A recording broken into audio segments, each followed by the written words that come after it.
আসসালামু আলাইকুম deer respected viewers.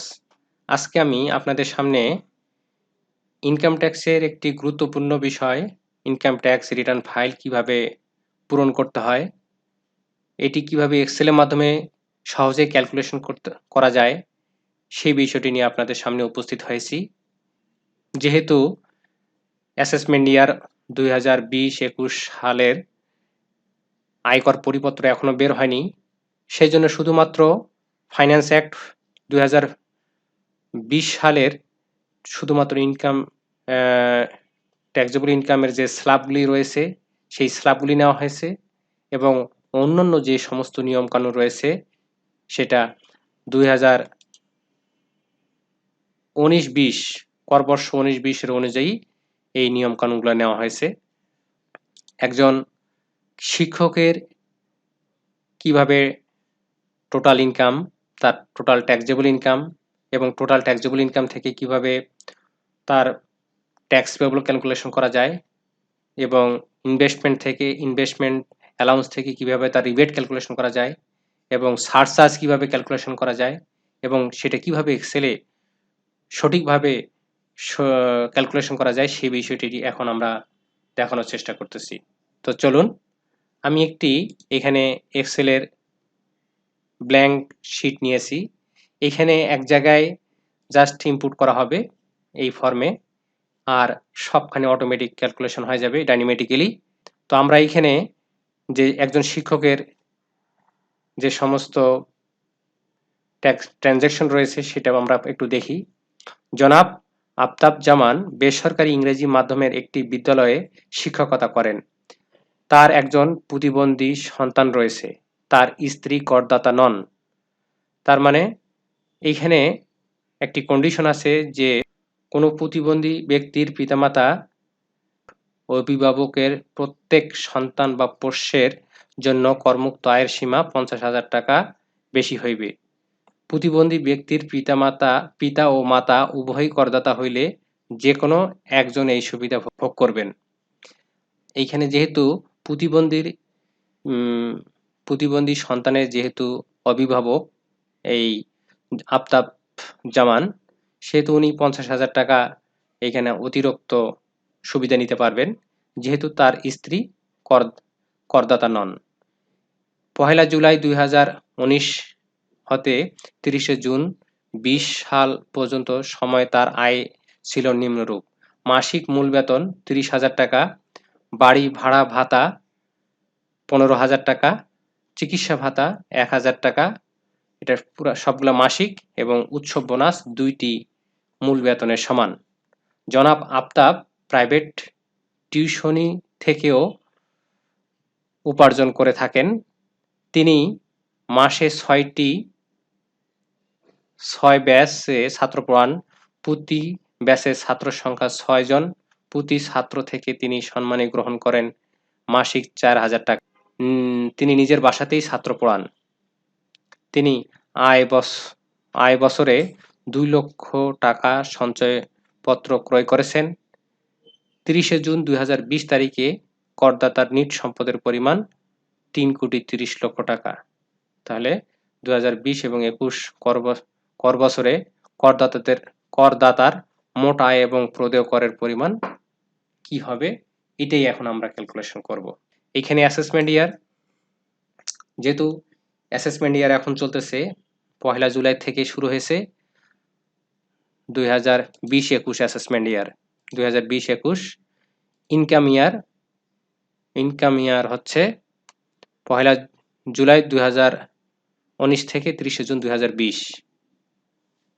এখানে Returns submitted under section 82BB, এটা 3টা কন্ডিশন আছে। এই 3টা কন্ডিশন যখন ফুলফিল হবে তখন এই সার্বজনীন স্বনির্ধারণ পদ্ধতিতে আমরা রিটার্ন সাবমিট করতে পারবো।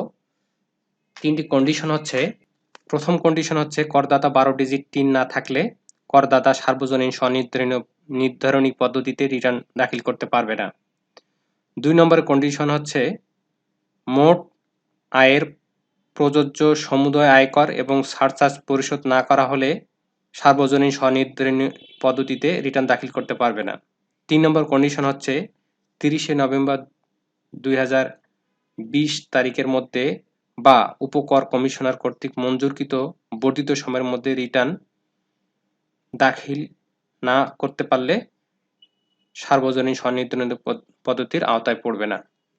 এই 3টা কন্ডিশন আছে, এই 3টা কন্ডিশন যখন ফুলফিল হবে তখন আমরা এখানে ইয়েস দিতে পারবো, আদারওয়াইজ সাধারণ পদ্ধতিতে রিটার্ন। যেহেতু আমরা সার্বজনীন স্বনির্ধারণীয় পদ্ধতিতে আমরা রিটার্ন সাবমিট করতেছি, এই জন্য আমরা ইয়েস করলাম, আর ইয়েস করার সঙ্গে সঙ্গে এইখানে ইয়েস হয়ে গেল। আর যদি আমরা এখানে বেসিক ইনফরমেশন এখানে নো করে দেই তো এইখানেও নো হয়ে যাবে।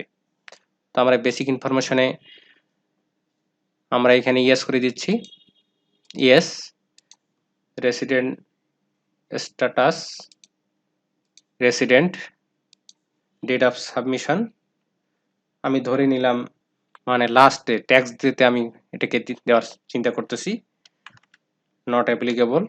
যদি বিআইএন বিজনেস আইডেন্টিফিকেশন নাম্বার যদি না থাকে জাস্ট আমরা এখানে নট অ্যাপ্লিকেবল দিয়ে দেব। নেম অফ এসএসসি আমরা এখানে দেখলাম আফতাব জামান, এইটা শুধু নামটা ঠিক রাখতেছি, আর সবগুলা কাল্পনিক নাম নিব আমরা। মিস্টার আফতাব মান, জেন্ডার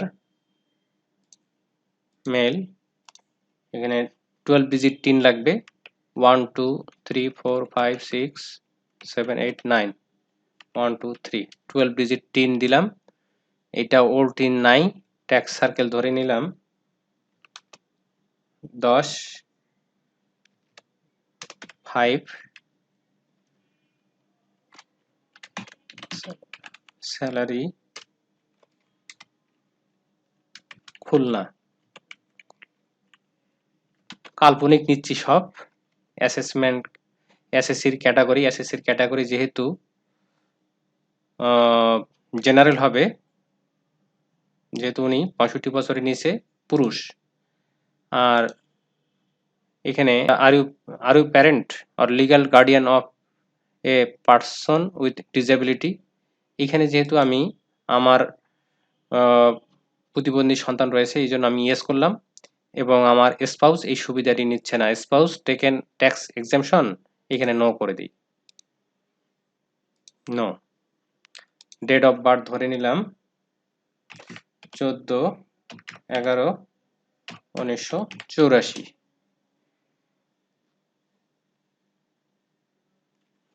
এখানে স্কুলের নাম দিলাম, জাস্ট নাম দিলাম একটা, স্পাউস নেম দিলাম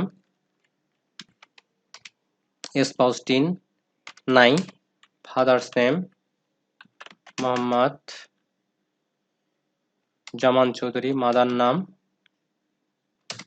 present address, permanent address same, just ইনফরমেশনটা দিচ্ছি 01711336699।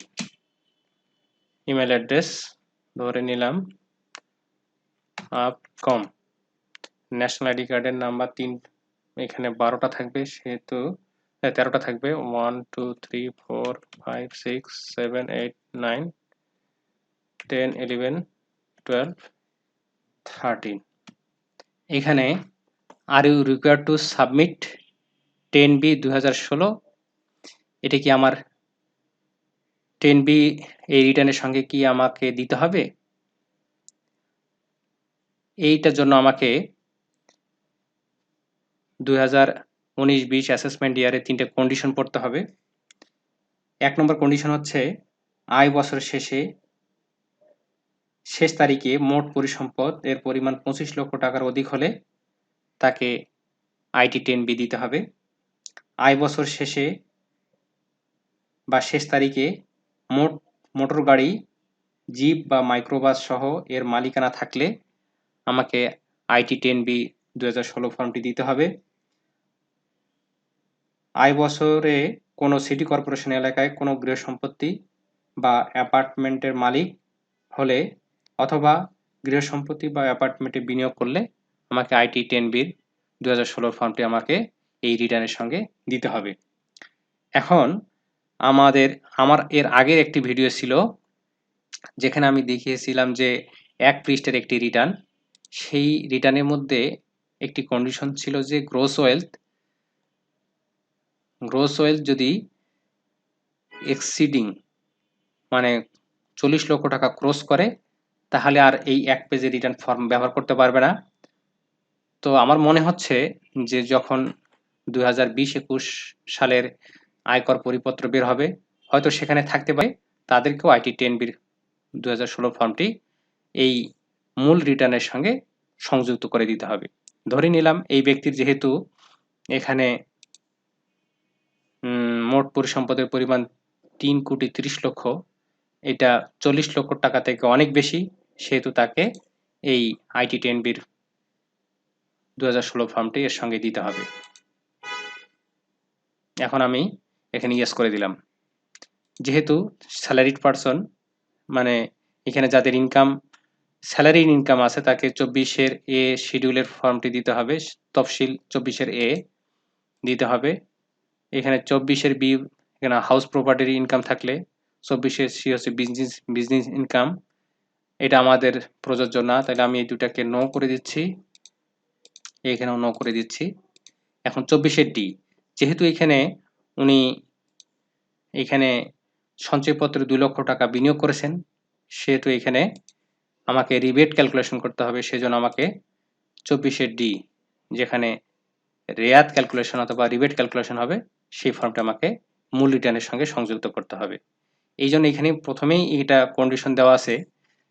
নিম্নোক্ত বিষয়ের ক্ষেত্রে এই যদি নিম্নোক্ত বিষয়গুলি থাকে তো আমার এই শিডিউলগুলো দিতে হবে।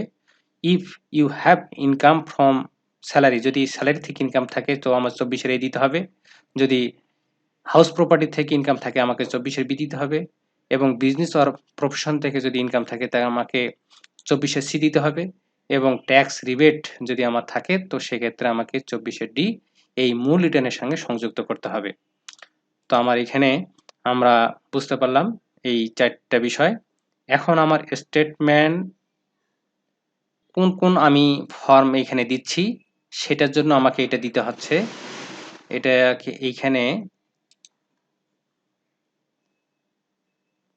৩ নম্বর পেজে মেবি ৩ নম্বর পেজে এই যে আমি কোন শিডিউল দিচ্ছি, শিডিউল আমি সংযুক্ত করতেছি, আমি এখানে কোন শিডিউল সংযুক্ত করতেছি এটার জন্য আমাকে এইখানে টিক চিহ্ন দিতে হচ্ছে। যেহেতু আমি আইটি 10B ২০১৬ দিচ্ছি সেহেতু আমাকে ওইখানে ইয়েস করে দিতে হবে। আমি এখানে ২৪-এর ডি ইয়েস করলাম, আইটি 10B ২০১৬ ইয়েস করলাম। আর হচ্ছে যে আমার আইটি 10BB এইখানে হচ্ছে statement of expenses relating to lifestyle, জীবনযাত্রা সংশ্লিষ্ট ব্যয়ের বিবরণী, এটাও আমাকে দিতে হবে। আমি এখানে ইয়েস করে দিই, ইয়েস করে দিলাম। এখন ডকুমেন্ট কি দিচ্ছি, আমি এই ডকুমেন্টগুলো দিয়ে দিলাম। এটা আমার ৩ নম্বর পেজে চলে আসছে, এই যে এই ডকুমেন্টগুলো চলে আসলো। এখন আমি দিচ্ছি যে আর ইউ গভর্নমেন্ট এমপ্লয়ি, এখানে আমার বেসরকারি বলা হয়েছে, তারা আমাদের সরকারি না, এখানে উল্লেখ করে দিতে হবে, এখানে নো করে দিলাম। আর সিলেক্ট এরিয়া, যেহেতু খুলনা সিটি, খুলনা, এইখানে আমি city corporation except Dhaka and Chittagong city corporation, আমি এটা ইনফরমেশন দিয়ে দিলাম। আমার সব ডাটা আইটি 11/2016 ফর্মে চলে আসছে, এই যে ফর্মে চলে আসছে সব। এইখানে আমি যেহেতু খুলনা সিলেক্ট করছি অটোমেটিক চলে আসছে। এখন আমি স্যালারি রিলেটেড যে ইনফরমেশন সেটা দিব। মূল বেতন ৩০,০০০, বাড়ি ভাড়া ১৫,০০০, চিকিৎসা ভাতা ১,০০০, উৎসব দুইটি মূল বেতনের সমান এবং 6টি ব্যাচে 6 জন করে 4,000 টাকা মাসিক নিজের বাসাতেই পড়ান এবং তার সঞ্চয়পত্র 2 লক্ষ টাকার ক্রয় করেছেন। নিট ওয়েলথের পরিমাণ 3,30,00,000 টাকা। তো আমরা ক্যালকুলেশনে যাই। এখানে 30,000 into 12, 15,000 house rent into 12, medical allowance 1,000 into 12, আর ফেস্টিভ্যাল বোনাস দুইটি মূল বেতনের সমান 30,000 2, এই মিলে তার টোটাল ইনকাম হচ্ছে 6,12,000। আমরা শিডিউল 24-এর এতে দেখি 6,12,000। এখন আমি এটা কিভাবে ক্যালকুলেশন হয়, ট্যাক্সেবল ইনকাম ক্যালকুলেশন হচ্ছে সেই বিষয়টি দেখাবো। যাচ্ছি 2019-20 সালের অনুযায়ী মূল বেতন পুরাটাই ট্যাক্সেবল ইনকাম, এর ট্যাক্স এক্সাম্পটেড অ্যামাউন্ট নাই। এখানে হচ্ছে বাড়ি ভাড়া বলতেছে মূল বেতনের 50% অথবা মাসিক 25,000, এই দুটির মধ্যে যেটি কম সেটি হচ্ছে এক্সাম্পশন হবে। আর চিকিৎসা ভাতা হচ্ছে মূল বেতনের 10% অথবা অ্যানুয়াল 1,20,000, এই দুটির মধ্যে যেটি কম সেটি হচ্ছে এক্সাম্পশন পাবে, ছাড় পাবে। আর এইখানে ফেস্টিভ্যাল বোনাস, উৎসব ভাতা পুরোটাই ট্যাক্সেবল ইনকাম। এই হলো আর অবস্থা। আরেকটা আছে তার হচ্ছে টিউশন করে যে টাকা পায় সেটাও তার পুরোটাই ট্যাক্সেবল ইনকাম। তো আমরা দেখতেছি এখানে বেসিক পুরোটাই ট্যাক্সেবল ইনকাম হয়ে গেছে, এইখানে কোনো রিবেট নাই বা ট্যাক্স এক্সাম্পটেড অ্যামাউন্ট নাই। এখানে হচ্ছে হাউস রেন্ট, এখানে কন্ডিশন দেওয়া আছে যে বেসিকের 50% আর মাসিক 25,000, এই দুটার মধ্যে যেটা মিনিমাম সেটাই হচ্ছে এক্সাম্পটেড। মেডিকেল অ্যালাউন্স এটা 10%, 36,000 আসে, কিন্তু এখানে বলা হচ্ছে যে মিনিমাম এই বেসিকে 10% অথবা 1,20,000 মধ্যে যেটি ছোট সেটা এক্সাম্পটেড হবে, কিন্তু তার মেডিকেল অ্যালাউন্স আছে 12,000, কিন্তু এক্সাম্পটেড অ্যামাউন্ট হলো 36,000। সেই জন্য 12,000 টাকা এটা থেকে মাইনাস করলে মাইনাস ফিগার আসবে, কিন্তু মাইনাস ফিগার আনানো যাবে না, এখানে 0 হবে। তারপর হচ্ছে ফেস্টিভ্যাল অ্যালাউন্স পুরোটাই ট্যাক্সেবল ইনকাম, এখানে চলে আসলো। আমাদের এইখানে টোটাল 6,12,000 টাকা total income, tax exempted amount হচ্ছে 2,16,000, আর ট্যাক্সেবল ইনকাম আসলে এখানে 4,20,000। আমরা এখানে ট্যাক্সেবল ইনকাম পেয়ে গেলাম। আরেকটু আমাকে কাজ করতে হবে। এই ট্যাক্সেবল ইনকাম আইটি 11/2016-তে চলে গেল আমার। এইখানে 4 লক্ষ স্যালারি থেকে ইনকাম 4 লক্ষ, ট্যাক্সেবল ইনকাম 4,20,000। এখানে আমার টিউশন থেকে আমার ইনকাম হচ্ছে ইকুয়াল 6 ব্যাচ ইন্টু 6 জন করে ছাত্র, প্রতি ছাত্রর কাছে 4,000 টাকা করে, আর 12 মাসে তার ইনকাম আসবে 17,28,000। এই মিলে তো ওনার টোটাল ট্যাক্সেবল ইনকাম আসলো 21,28,000। এবং এই 21,28,000 এইখানে ট্যাক্সেবল ইনকাম থেকে কিভাবে ট্যাক্স ক্যালকুলেশন হচ্ছে, ট্যাক্স পেবল ক্যালকুলেশন হচ্ছে 21,28,000 এখানে চলে আসলো।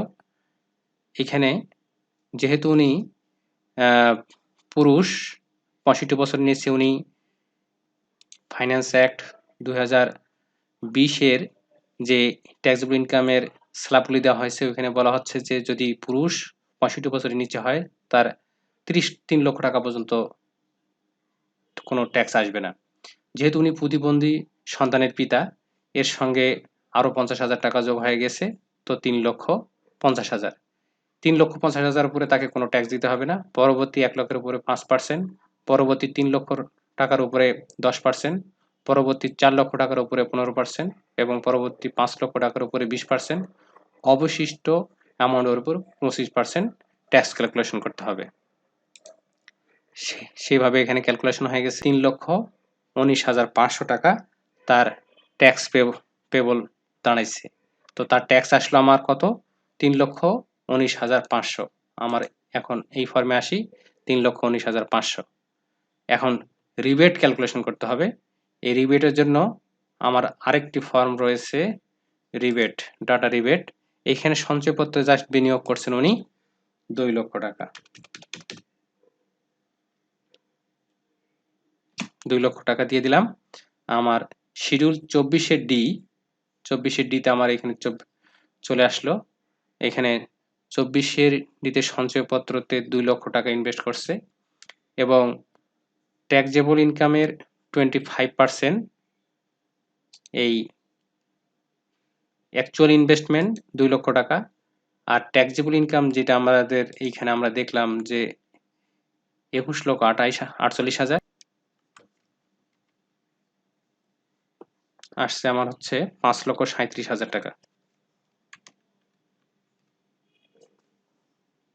24 এটিতে দেখি 5,37,000 টাকা ট্যাক্সেবল ইনকামের 25% চলে আসলো।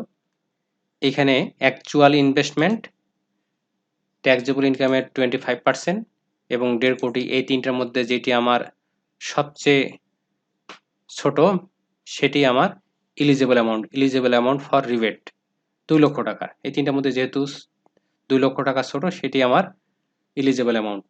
এখন যেহেতু ওনার ট্যাক্সেবল ইনকাম 15 লক্ষ টাকা ক্রস করছে,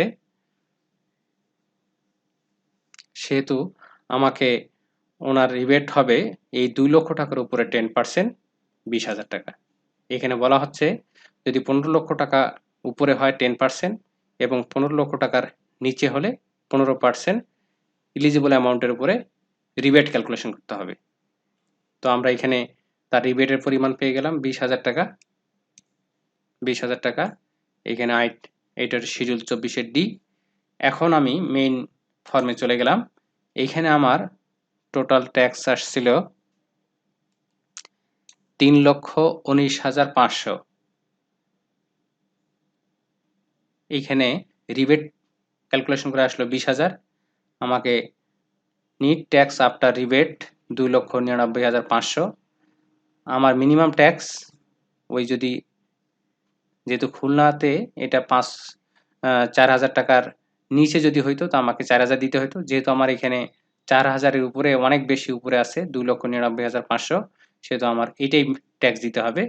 এর উপরে এখন গ্রোস নেট ওয়েলথ আইটি 10বির 2016-র